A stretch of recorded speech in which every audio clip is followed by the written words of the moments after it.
বিসমিল্লাহির রহমানির রহিম। খায়বারের যুদ্ধে হযরত আলী রাদিয়াল্লাহু তাআলা আনহুকে দাওয়াত দেওয়ার নির্দেশ। হযরত সাহল ইবনে সাদ রাদিয়াল্লাহু তাআলা আনহু হইতে বর্ণিত আছে যে, খায়বারের যুদ্ধের দিন রাসূলুল্লাহ সাল্লাল্লাহু আলাইহি ওয়াসাল্লাম বলিলেন, আগামীকাল আমি এমন এক ব্যক্তির হাতে ঝান্ডা দিব, যাহার হাতে আল্লাহ তাআলা খায়বারের বিজয় দান করিবেন।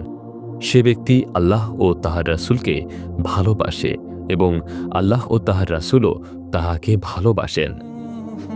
হযরত সাহাল রাদিয়াল্লাহু তাআলা আনহু বলেন, তাহার এই ঘোষণার পর লোকেরা সারা রাত্র এই চিন্তায় কাটাইলেন যে, না জানি সকালে কাহার হাতে ঝান্ডা দেওয়া হয়। সকালবেলা সকলে নবী করিম সাল্লাল্লাহু আলাইহি ওয়াসাল্লামের নিকট উপস্থিত হইলেন এবং প্রত্যেকেই ঝান্ডা পাইবার আশা করিতেছিলেন। তিনি বলিলেন, আলী ইবনে আবি তালেব কোথায়? লোকেরা বলিলেন, ইয়া রাসূলুল্লাহ, তাহার চোখে অসুখ হইয়াছে। তিনি তাহাকে ডাকিয়ে আনিবার জন্য লোক পাঠাইলেন। অতঃপর হযরত আলী রাদিয়াল্লাহু তাআলা আনহু উপস্থিত হইলে তিনি তাহার চোখে দম করিয়া দিলেন এবং তাহার জন্য দোয়া করিলেন। সাথে সাথে তাহার চোখ এরূপ ভালো হইয়া গেল যেন চোখে কোনো যন্ত্রণাই ছিল না। তারপর তাহাকে ঝান্ডা দান করিলেন।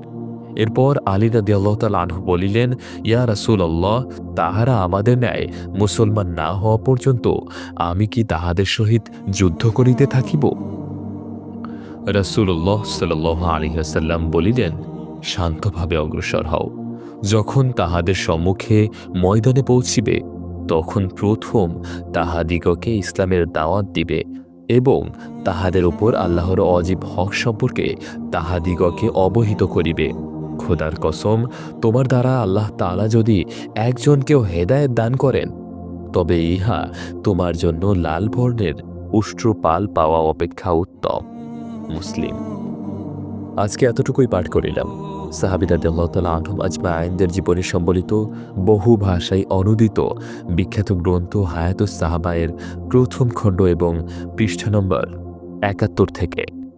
আজকের আলোচনা ছিল খায়বারের যুদ্ধে হযরত আলী রাদিয়াল্লাহু তাআলা আনহুকে দাওয়াত দেওয়ার নির্দেশ। আজকের এই ঘটনাটি আপনার বন্ধুদের কাছে, আপনার প্রিয়জনদের কাছে শেয়ার করুন, যেন তাহারাও আপনার মতোই সাহাবীদের জীবনী শুনতে পারে, জানতে পারে তাদের জীবন কাহিনী এবং গড়তে পারে তাদের জীবন ঠিক যেমনভাবে জীবন গড়েছিল আমাদের সাহাবী রাদিয়াল্লাহু তাআলা আনহুম আজমাইনরা। আল্লাহ তাআলা আমাদের সকলকে তৌফিক দান করুন। এবং আজকের ঘটনা থেকে আপনি কি শিখলেন, কি জানতে পারলেন, অবশ্যই আপনার মন্তব্যটি কমেন্ট করে জানান। আসসালামু আলাইকুম ওয়া রাহমাতুল্লাহ। এবং ধারাবাহিকভাবে হায়াতুস সাহাবায়ের ঘটনাগুলো পেতে আমাদের চ্যানেলটা সাবস্ক্রাইব করে আমাদের সাথেই থাকুন।